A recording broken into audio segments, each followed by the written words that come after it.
If you are watching this video, it's most likely because you got this problem wrong on the assignment. Adding fractions, ladies and gentlemen, let's look at our first step. First, we have to have a common denominator when we are adding or subtracting fractions. Our two denominators are 8 and 4.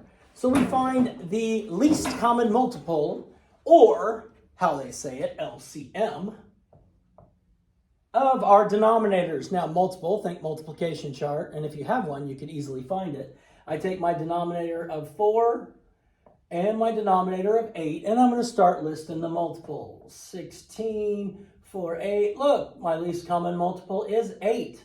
Therefore, my least common denominator is 8.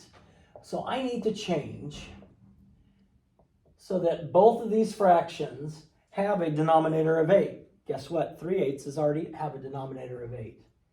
I want to multiply this by a fraction that equals 1.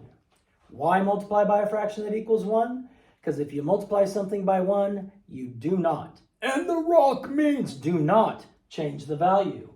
So to figure out which fraction, 4 times what equals 8?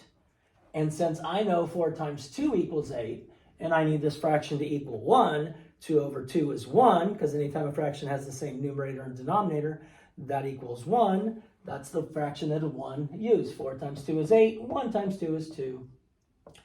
Always go back and look at your sign. 2/8 plus 3/8 is 5/8. Can I simplify? I don't know.